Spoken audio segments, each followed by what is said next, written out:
start. So.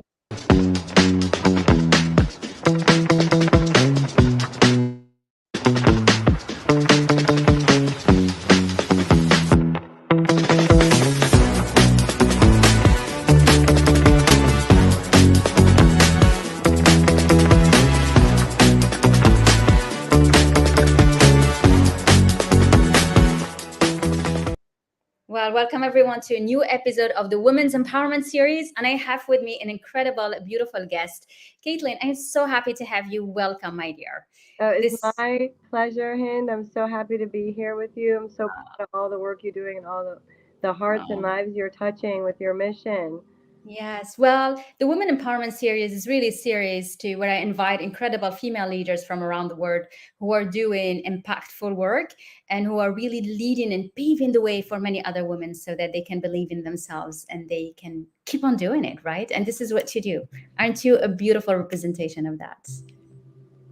Every day, that's what we do. We just sprinkle our sunshine, dear. Right? We do. So you're a mom. And you're a mom of many children. How many children do you have? 5. 5. You beat me with 1. I'm 4. So I salute you, girl. There's still time, dear. There's still time. No more. We're done with that. But you know what I admire in you is that you are a lawyer. You have your own boutique law firm where you help, super high level people and transactions, but you also the counselor of the Farzana Foundation. And so I would love for you to introduce yourself to, talk about the work you do and how can you manage all of this with 5 kids. I'm so delighted to share about the Farzana Foundation. And just as my background, I'm an international attorney by trade, with a background really of human rights and genocide, war crimes. That was my little specialty, if you will. But then I've merged into international business, free zones. This is my area of interest, but my heart always maintains that humanitarian ideology of, I use my efforts to do good. So I've done a lot of civil liberties work as well, Title VII work in America, and I've done a lot of advocacy for freedoms and various different types of freedoms and various different types of scenarios. But I most assuredly believe in the freedom. And the Farzana Foundation, which is an interesting, inalienable that I see longer term, is that the right to water. We have all the water on the planet, and we have the. So I think we lost you for a little bit. So you are a lawyer and you have your law firm, but in parallel, you are also a counselor of the Farzana Foundation. That's correct. That's a hat that I wear. So I'm using my skills to promote her mission there to scale it. So what's the basic of the mission of the Farzana Foundation? To build water wells in Afghanistan. Wow. To literally create, because there's groundwater underneath the surface land, so they have to just access it in order to, just almost like oil, then just pop it out, just like a water well. Drink, for agriculture? Is it for what use is it for usually, all those wells? To clean themselves, to drink water, to wash their vegetables, to wash themselves, basic. It's really the basics. Water. So other than that, they're walking miles and miles to water. So I guess just as to put it all together for you, my background as an attorney really was never about go work in the top law firm and not see your kids. And this was not my idea. My idea is you go become a lawyer so that you can use your skills and use your passion to uplift other storylines and bring them to the surface to bring awareness. And that's the skit. So that's how I have the balance, because the 5 kids and the work and many different things, is that when you go a little bit further in your mission and you align it a little bit more intently with your God, soul driven passion. Yes. This is invincibility. This is the sacred feminine, divine feminine rising. I love that. I just love this. So there is a lot of energetic and spirituality in the work you do. If I feel it, how do you weave that in? I have a whole other business in the healing business, the healing module, the understanding the energy, the alignment, the frequency that you aptly discuss and you share with it. So sometimes when we're in that ideas and we want to attract, we're still dealing with these pain bodies. So because of my background as a human rights attorney, I connected to a lot of suffering and a lot of pain all over. A lot of trauma. Yeah. It's a lot of firsthand and secondhand trauma that you get from those stories. So that stays in your energy body. So part of our whole mission here, and I think we have alignment whether we realize it or not in this, is that we have to be free and clear in our energy body. So we have to create this integrity, and not just our boundaries, which for women is a huge issue, that we have to say no sometimes and not over deliver all the time without being underpaid in any way. It's not just even the currency, it's the currency of your family, currency of whatever it may be. We're always giving, and when are we receiving? But so we have to create that in our whole energy field. So we have to maintain accountability for those blockages, even though it could have been that you were a victim. I mean, I was also a victim of domestic violence, right? So, but you have to go into the core of whatever the issue is in order to eradicate it. So there's a lot of spiritual legal work, incidentally, how I look at that work. I think it's the first time that I'm actually hearing this spiritual legal work. I think you're probably very pioneer in putting this combination together, isn't it? Because a lawyer is a lawyer. It's very numbers and words, just like words, and then you bring in that part. How do you weave that in without having? Well, if you've ever been in court, in family court or divorce court, and you see that people are really there because they really want therapy and they're really pained and they're taking out their emotional pain in the legal system, That's right. and you see enough of that, you can really understand that these spiritual issues are causing their legal issues. So as much as I can represent my client in their legal issues, when I have the client that comes to me that wants to be healing, then we're trying to get to the root cause as to why you get those storylines that keep on getting repeated. And we got to get to the seed point issue. And it's usually about the mom and the dad and that perception. Like wounds that we carry. These are old wounds. Yeah. And when you heal that part, does the legal issue still remain, subject, or does it change usually? Well, really all your issues will dissolve once you become whole. Yeah. There is you can't be in total harmony with your life and your purpose and your soul. As guys, can you hold her? As well as have issues that are debilitating you, because you can only be in one trajectory, either trajectory of evolution or trajectory of devolution. It's not going to be the both. You can be, hold on, this is very important. You can be either in a trajectory of evolution or a trajectory of devolution. Wow, that is so powerful. It truly is, and it's every decision we make, everything we do, but it's that mindset of how are you seeing your life? Is it looking like it's evolving, or is it looking like it's going backward? Yeah, but or sometimes you have to go forward though too. So this the whole story here. When we really get a moment and have a panoramic view, so that then you can actually be of service.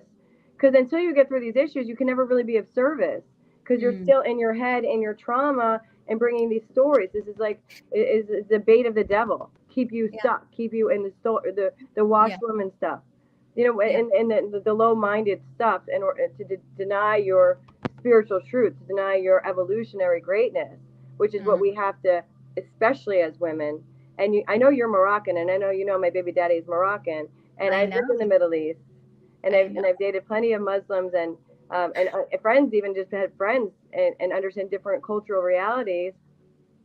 And you have to, and I've done too much work in this man-woman dichotomy, because as a woman attorney, forget about all the sexual harassment I have to have gone through my whole life. Okay, it's normal. Do you have to fight that, you as a woman attorney, or do you have to help your clients fight that? Well, it depends on the storyline, because when you're an attorney and you're dealing with opposing counsel, it's pretty much it's the wild west. You're going to get your job done.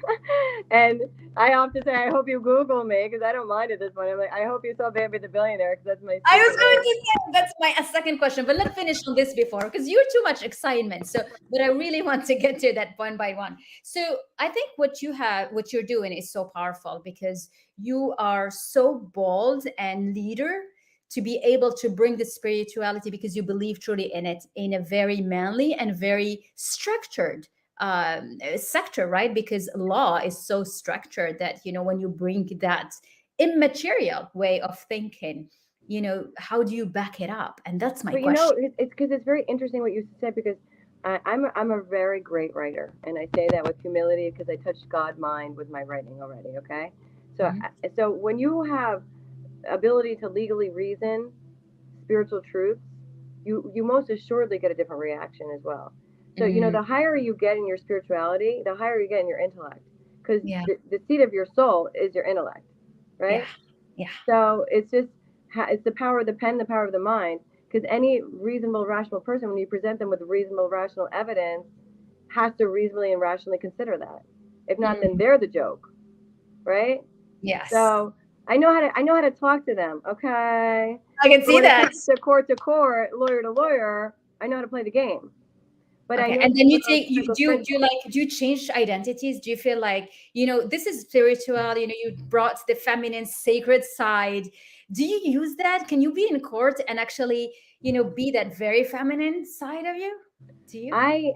So, you know, I've experimented a little bit in this area, but because I started very young, graduated college, you know, 3 years, went to law school. I did everything pretty quick. So I graduated at 24. My mother just died before the bar exam. So I kind of became kind of a dichotomized. So when I am in my law mode, I'm completely asexual. I don't find myself to be a sex at all. I just am a mind. But I'm aware, because I'm almost a genius. I'm aware of the impact that it plays with the audience and opposing counsel, my sexual capital. So, okay, well, I have a question here, because you know that The Legally Blonde is one of the fun movies, right? About this lawyer that dressed all in pink. My girls are big fan of Legally Blonde, right? And she's like, you know, I'm going to be a lawyer and I'm going to really be dressed like this. And is this something you ever played or you ever embraced as an identity? So, you know, this is what happened during COVID for me. So I've always been take myself seriously. You know, I show up. I don't really get involved. I never work for a man attorney. I always work for myself because I have kids and they'll fire me anyway if I call them sick. So I figured that out early enough. I'm not going to get a job. It won't work. Well, with 5 children, you got to be your own boss. Yeah, you have to. I'm gonna pick up my kids. I'm not going to go to daycare. I'm not going to get abused more by the system. No, and have other people raise my kids. Yeah. So, but then during COVID, when I have all the kids at home. Yeah. And I'm like, the world is going to leave me behind, a single lawyer mother. They don't care about you. I was like, you better pop off, girl. That's true. That's when I became Baby the Billionaire. That's when you become the Bumby billionaire. That's right, because, you know, I was not going to be able to practice law with 5 kids at home. No. Because you will die. Because that kind of holding the same frequency of that is literally an impossibility for me anyway, because those feelings are so intense. So in that zone of having to produce and fight against the man, you know, especially because, you know, there's a lot of real big liars, you know what I mean? Like I've had a lot of lying opposing counsels and people, you just wouldn't believe all the things people lie about. But so you have to work and you have to be sharp and you can't miss a beat. No. The feminine side of the flow and the dancing. I've always been a dancer. Yeah. So now I understand how to bring it together in a bait and switch operation, darling. So how many years did it take you to actually be able to feel freed to be completely yourself? Completely what? Yourself. It's like, you know, in the beginning, you don't, because you want to play in that, you know, masculine field and you just, you know, you dress like them and you just talk like them. I know, that was such a debilitating part of my life. We all did that, you know. It was the same for me too, you know. It was like in a very executive setup. I was talking about it today with one of my clients and we were looking at the branding and how branding changes, right? Like, you know, I can see mine, it has evolved, it's more feminine and I'm just owning it. But before I was really like with suits, looking sharp, just looking, you know, like dressed like a men's suit. Because that's what we did. But the irony is, because now I did that in court, but then I'm at drinks with the male attorneys, and they're just all sexual harassing and saying all these bad sex jokes. So you know, it's just like snap, snap, snap, snap, snap. You go through all these psychological snaps, and you're like, I don't even care about their rules of their game. I can write better than them. I can communicate to a judge better than them, and I know how to show up, and I know how to use my energy so that the clerks are helping me in the courtroom. The bailiffs are helping me win because I love them. Yes, because they feel drawn. Yeah, but that's the magic. You don't get to do that when you're in the man's suit and acting like the man's mind. You do that because you mastered the man's mind of how to present the case, but then now you've mastered the feminine mind of how to actualize, how to put it in motion. You are amazing, but that's exactly what every woman's supposed to do as a leader. No, It's I like, went through a lot of pain to get to that. I'm a mother and a father. oh, all of us. Are you kidding me? Of course. And I can, I know you and I feel you and I understand you so well. It takes so much mastery of your emotional intelligence. I mean, you got to be So much on top. mastery. Yes, so much of it. And so Yeah, much. well, the mastery comes from pain and awareness. And Yeah. when I'm a poet as well, right? So I write poetry. I have a couple of books on Amazon, but the You're poetry like an incredible woman. has been the best therapy for me, second best therapy. Mm. Because when you're able, now you can't trust anybody with what you say.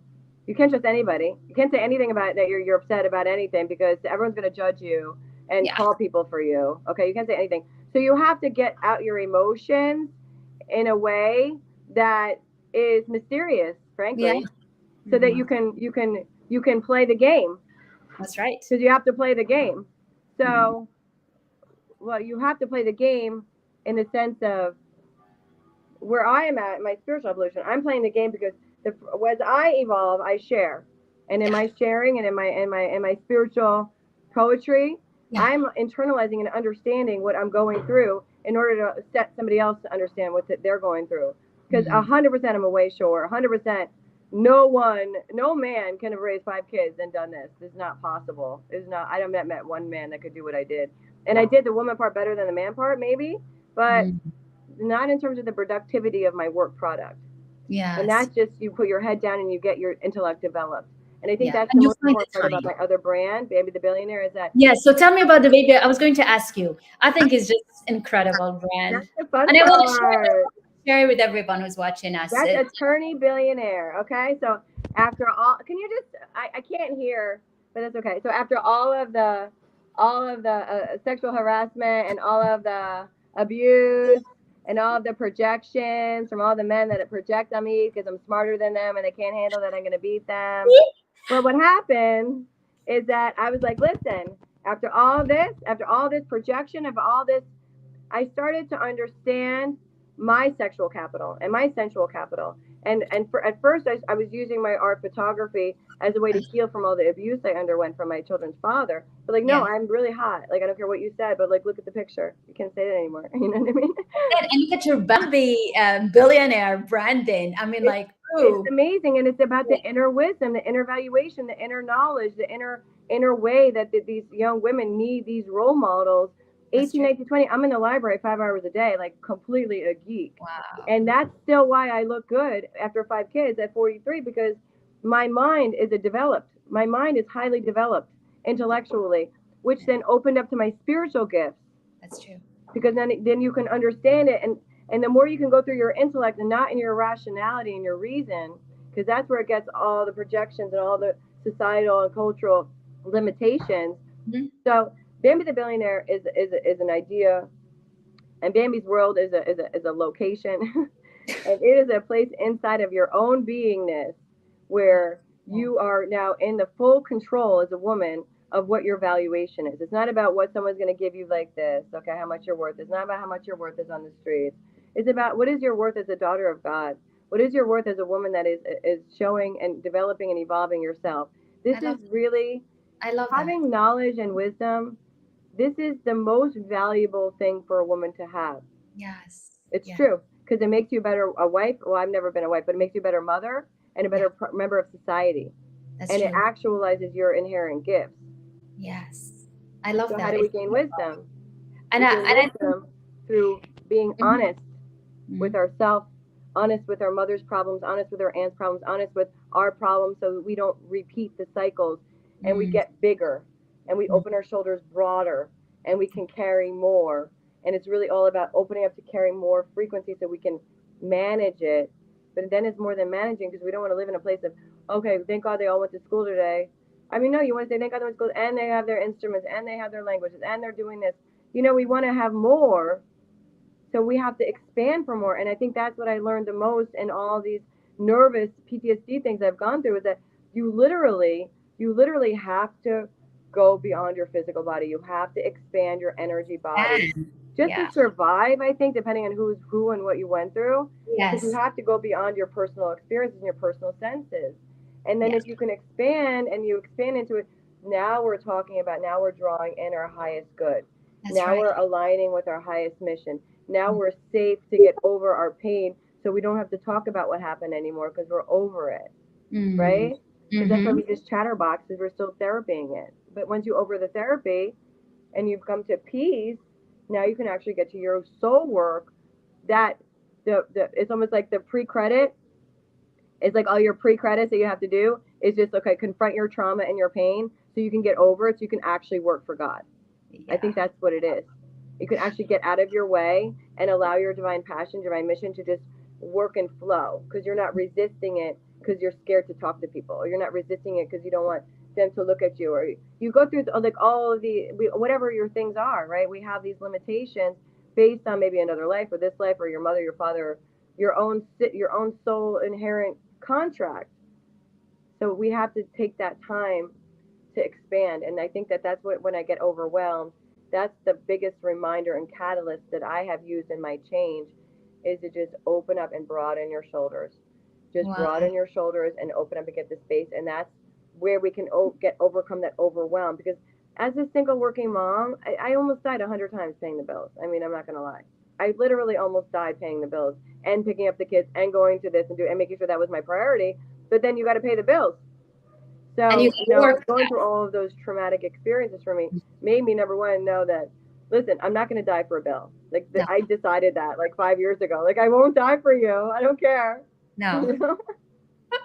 It's but true. Number two is what's really important. What's really important, and why are those situations are coming into your life, so that you can master your reaction. Right. So you can change that trauma that created the problem in the first place. Yes, yes. So when we understand that we're part problem and we are the only solution, yes, then we become empowered and not a victim. And that's what we want. It's hard, but at least we can work with something. Yeah. And this is what we want. We want to shift from that victim attitude and victim situation so that we really feel empowered. And it's not to deny that you might have been a victim, or I might have been a victim, but I can say into myself and my truth at this point of all I've gone through, I learned so much from my children's father, and I learned about myself from the whole cycle about of just why that was there, and I really am firm to understand that it was a gift from God to know. It's much important to know what you want and what you don't want, and whatever is in your life that you don't want, it didn't just arrive there like a mushroom out of nowhere. There was a root that was there that attracted that storyline there. Created it started from something. Yeah, I agree. Nothing happens just like that. There was an energy behind it that helped it grow, and I agree. And that means you're in power position to change it. Yeah. And I love that. I think, what I like about the way you approach things is that, when you talk about billionaire, it's like your own value. It's not even the money that you're going to attract. It's just yourself. You are worth that. You are worth $1 billion. And if each one of us really can understand how much value we all have, life would be completely different. We will not be. Your husbands will treat you differently. Your evaluation. You won't be, because you won't be looking for validation anymore. You won't be looking for anything to come and tell you that you belong. You just be belonging, whatever you are, and deserving anything you receive. Yeah, it's a game-changing idea for everybody, and I think that as we can open up and appreciate that goodness and that truth that boils inside of us, it's our soul. Yeah. Like we have to find out what your soul wants. Like, this has to be part of why you're here. Yeah. I think I was so obsessed so early with my intellectual obsessions that I wasn't even able to take a breath, because I just had to learn all that I had to learn, because that was part of my journey. And then you go to the bottom of the suffering, you go through the suffering, and then there's something beyond the suffering ultimately. And that's where you have to go, and that's where you have to stay. And beyond the suffering and your valuation as a woman that does so much, that literally I don't think a woman should pay any penny for a household. I don't think so. Okay. That's just me anyway. Even though I do it all, it's fine. I believe in the traditional ideas anyway. So I think traditionally thinking in the way that a woman, her value is in her wisdom. That literally is her valuation in the family. Because if you have a wise wife, you are a very lucky husband. And if you have a brain and you're that husband, you are a very rich man. Because that's how you build rich, right? Amen to that. Yeah, I like that. So my Yeah. Arab sisters know that. Because you know it. All right, you go. So, we have few minutes left, and I want you to really talk about the incredible work that you are doing in the Farzana Foundation. And I know that you have this big event. So if you want to tell us more about it, and hello. So people are saying hi. Hi. Oh, good. That's Much. Farzana. But we had many people coming in and out. So we're so happy to have you with us and, to So connect. Farzana is an inspirational woman. God bless her. So she grew up in Afghanistan till about 9 years old and has a real mission. And you don't always find people that are truly aligned with the mission and the passion like her. And that's why I'm really excited and honored to be a part of the mission, because it aligns with my heart. So this is another little sprinkle. If it doesn't align with your heart, we don't do it. We say no thank you, we say bye-bye.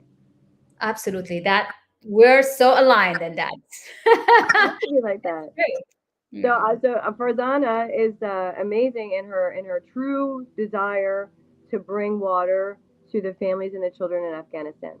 Okay. And when you have a heart like that, then you create a vortex of people that are going to come and uplift that mission, that are still ilkely aligned. And we really just want to be in the same vibration, because we are creating a new earth. And we can forget about all this other spiritual stuff. We could talk about it another time.